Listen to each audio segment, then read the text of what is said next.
आप हरियाणा से हैं, मैं भी हरियाणा से ही हूँ, और हरियाणा में तो नॉर्मल कहते हैं बेटी को जल्दी ब्याह दो, खत्म कहानी, ऐसा कुछ। हाँ सर, ऐसा मतलब मेरी मम्मी को बोलते थे कि अगर पढ़ाई भी की तो रुपए लगाएगी, फिर हम्म। सैलरी तो लड़के को ही देनी है, इसको तो क्यों पढ़ा रही है, मतलब अपने आप पढ़ा लेंगे आगे, मतलब शादी कर दो अभी। लाइब्रेरी में पढ़ते थे आप? नहीं सर, मैंने घर से किया। घर से? यस। माहौल बन जाता था पढ़ने का? हाँ, रात को पढ़ लेती थी, कभी दिन में मतलब मेरा टास्क अगर कंप्लीट नहीं हुआ तो मैं रात को कर लेती थी। कैसे आपने रिवीजन पैटर्न बनाया कि वोकैब को कितना टाइम देना है, ग्रामर को कितना? सर पहले मतलब ये मेरा सेकंड अटेम्प्ट है। फर्स्ट अटेम्प्ट में मेरी थोड़ी स्ट्रेटेजी अलग थी, सेकंड में मैंने पूरी प्रैक्टिस की। सर वो कैब मैंने 1 वर्ड से स्टार्ट की थी क्योंकि वो याद हो जाते थे। जो बच्चे हिंदी मीडियम से हैं, उनके लिए कोई सलाह आपकी तरफ से?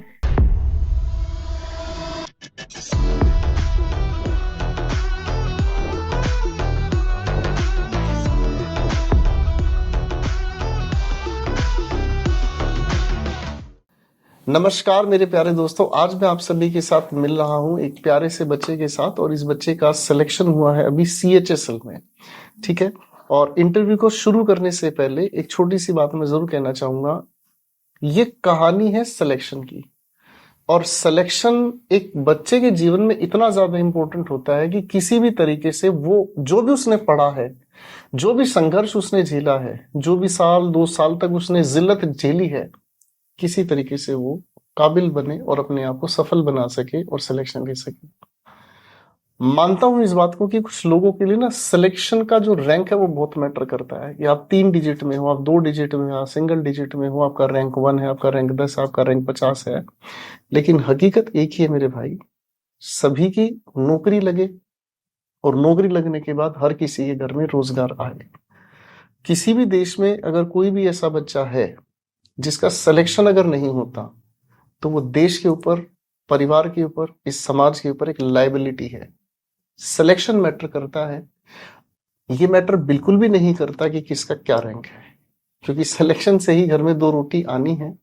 रैंक की जो फाइट होती है ना, वो सिर्फ तब होती है जब आप ऑलरेडी सिलेक्टेड हैं, और उसके बाद आप बार बार बार बार बार बार अपने आप को इंप्रूव करके, अपनी ईगो को सेटिस्फाई करके एक अच्छे रैंक पर जाते हैं। बात करते हैं सोनिया जांगड़ा से। तो अपने बारे में बताएं, आपका क्या रैंक रहा और क्या है आपकी अचीवमेंट? मेरा नाम सोनिया है, मेरी ऑल इंडिया रैंक 440 है CHSL में, और मेरे को JSA इन AFHQ मिला है। तो यही आपकी पहली प्रेफरेंस थी बढ़िया? सर मेरी पहली प्रेफरेंस MEA थी, second preference election commission of India थी, एंड थर्ड मैंने AFHQ डाला। बहुत सारे बच्चों ने इलेक्शन कमीशन ऑफ इंडिया भरा अब की बार, मतलब मैं पहली बार सुन रहा हूँ CHSL में, तो ऐसा क्यों, मतलब कोई खास क्रेज? सर उसकी लोकेशन दिल्ली में रहती है, इसलिए मैंने उसको प्रीफर किया था। अच्छा अच्छा, अभी यस कहाँ सर। की मतलब आपको पोस्टिंग मिल सकती है? AFHQ दिल्ली में रहती है सर, इसकी दिल्ली में ही पोस्टिंग। आपको यस सर। मिलेगी। और जो पहली आपकी प्रेफरेंस थी वो MEA, वो? सर वो भी दिल्ली में रहती है, लेकिन वो वैकेंसी उन्होंने निकाल मतलब तो इस इतनी है आपकी वैकेंसी। फैमिली में पापा मम्मी क्या करते हैं? सर मेरी फैमिली में पापा फार्मर है, मम्मी हाउस वाइफ है। तो फिर बड़ा मुश्किल हुआ होगा, मतलब पहली बार गवर्नमेंट जॉब के बारे में सोचना। यस। यस सर, पर मतलब पहले से मेरे को ये था कि मेरे को कुछ करना है, तो पहले से मतलब मैं पढ़ाई में ठीक थी, तो घर वालों को भी ऐसे था कि मतलब कुछ कर सकती है, तो उन्होंने मेरे को फुल सपोर्ट किया था। तो स्कूलिंग गवर्नमेंट स्कूल से हुई या? नहीं सर, प्राइवेट से हुई थी। अच्छा अच्छा अच्छा, यस तो सर। फिर शुरू से ही मतलब घर वालों ने इस बात की थी, मतलब इजाजत की, खूब पढ़ो बेटा, जो करना करो। Yes sir. ठीक ठीक।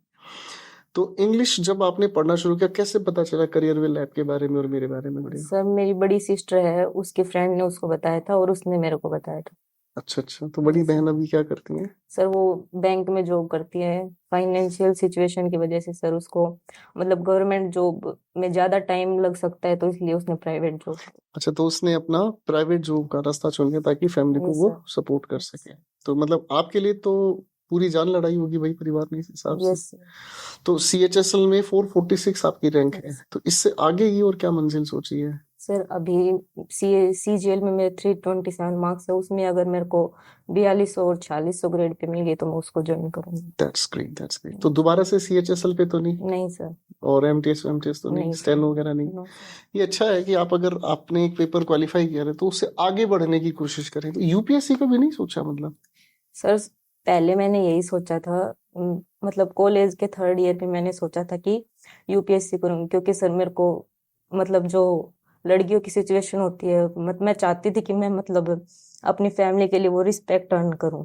इसलिए मैं ये है पसंद आपके करती नोट्स गुड़िया, और इस नोट्स को मैंने देखा अभी जब आप आए, तो इस बच्चे ने नोट्स की शुरुआत में, अगर ये दिख जाए बच्चों, तो इसने लिखा है, कल का दिन किसने देखा है, तो आज इस दिन को खोए क्यों, जिन घड़ियों में हंस सकते हैं उन घड़ियों में रोए क्यों, जब जागने से सपने पूरे होते हैं तो बेवजह सोए क्यों। और इस बच्चे ने एक स्माइली यहाँ बनाई है और साथ साथ स्टार बनाया है। ये लाइनें जो होती है ना, जब कोई भी बच्चा जो मतलब अपने खुद के मोटिवेशन के लिए अपने नोट्स पर लिखता है, और ऊपर लिखा है, O God it's my pray increase my knowledge day by day. ठीक है, और ये इस बच्चे के नोट्स हैं जिसमें टेंस सबसे पहले पढ़ाया हुआ है। और कितनी बार पढ़ा है गुड़िया आपने ये सारे नोट्स? सर मैंने लगभग 10 बार तो मिनिमम रिवीजन कर लिया होगा। 10 बार। और इसके अलावा बुक?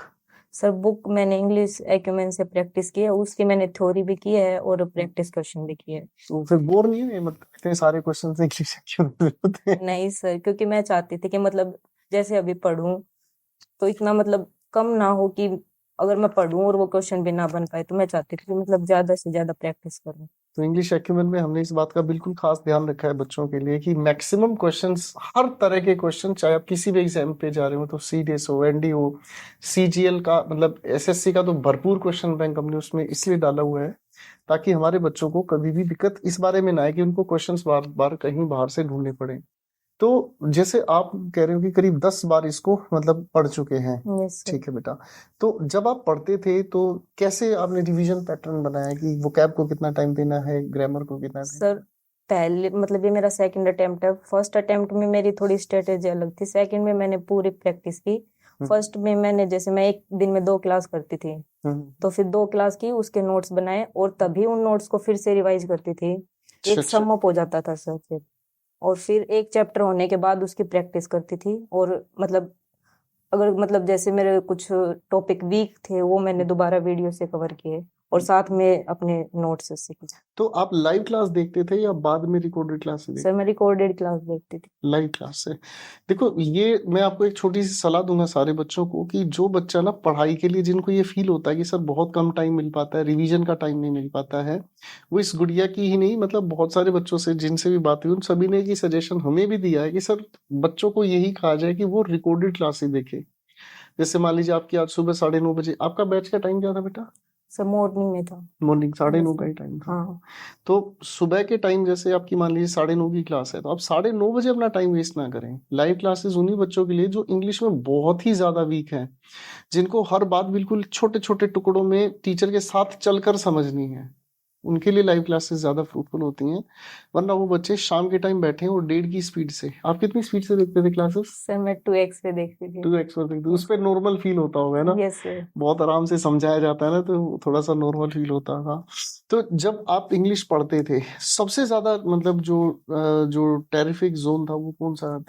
मेरे को एक क्लोज टेस्ट और एक वो कैब से सबसे ज्यादा तो डर। फिर उसको कैसे कंट्रोल किया, मतलब कैसे? सर वो कैब मैंने 1 वर्ड से स्टार्ट की थी, क्योंकि वो याद हो जाते थे, थोड़ा कॉन्फिडेंस आता था। 1 वर्ड, इडियम, फ्रेजेस। उसके बाद मैंने सिनोनियम एंटोनियम स्टार्ट किए थे, फिर उसके नोट्स भी बनाए थे, और फिर मैंने मतलब आपकी क्लासेस से जो रूट वर्ड से करवाए थे वो भी किए थे सर। उससे एक साथ मतलब बहुत 8-10 वर्ड याद हो जाते थे। रूट वर्ड्स का एक बेनिफिट ही होता है कि Yes. शब्दों को ना समझा जा सकता है, रटना छोड़ देते हैं। अच्छा, Yes, जो sir. कॉम्प्रिहेंशन में आपको डेली शॉर्ट्स की क्लासेस मिलती थी, उसका Yes, sir. बेनिफिट मिला? हाँ सर मिला है, उसका भी बेनिफिट। तो उसको कैसे करते थे? जैसे क्लास देखने के बाद वो पीडीएफ से दोबारा से सोल्व करना है? नहीं सर, मैं क्लास को मतलब पॉज करके फिर पहले खुद क्वेश्चन करती थी और उसके बाद उसके क्वेश्चन देखती थी कि मेरे कहाँ मिस्टेक हो रही है। ग्रेट। तो फिर बाद में ऐसा लेवल आ ही गया होगा कि पैसेज को देखती फटाफट से उसका मीनिंग समझ हाँ आती? हाँ सर। जो बच्चे हिंदी मीडियम से, उनके लिए कोई सलाह आपकी तरफ से? सर हिंदी मीडियम से, सर मैं इंग्लिश मीडियम से हूँ, लेकिन मतलब जो ये है ग्रामर है, वोकैब है, ये मेरे को लगता है सभी के लिए सेम ही है। सेम। यस बिल्कुल ठीक है, ठीक है। इंग्लिश मीडियम में एक धोखा होता है कि हमें इंग्लिश आती है, यस सर, वो You don't mind. नहीं आती वो, लेकिन वो मतलब जो कॉम्पिटिटिव चाहिए लेवल पर वो कहीं नहीं ना कहीं आती। कमजोरी रह जाते हैं। अच्छा, बच्चों के लिए जैसे पढ़ना होता है, तो कई बार ऐसा होता है कि आसपास कोई भी, लाइब्रेरी में पढ़ते थे आप? नहीं सर, मैंने घर से किया है। घर से यस सर। माहौल बन जाता था पढ़ने का? हाँ मतलब बन जाता था, रात को पढ़ लेती थी, कभी दिन में मतलब मेरा टास्क अगर कंप्लीट नहीं हुआ तो मैं रात को कर लेती थी। तो सोनिए, एक सवाल मेरे मन में आ रहा है, ठीक है ना, मैं थोड़ा आउट ऑफ ट्रैक जा रहा हूँ इस सारी चीज से। यस जैसे बेटा, आप जब पढ़ाई करते थे तो पढ़ाई करते हुए आपके और सारे फ्रेंड सर्कल भी होंगे, ठीक है ना? तो उनका, कभी रिश्तेदारों का, क्या कभी ये शादी को लेकर प्रेशर नहीं हुआ कि भाई सर इतनी, आप हरियाणा से हैं, मैं भी हरियाणा से हूँ, और हरियाणा में तो नॉर्मल कहते हैं बेटी को जल्दी ब्याह दो, खत्म कहानी, ऐसा कुछ?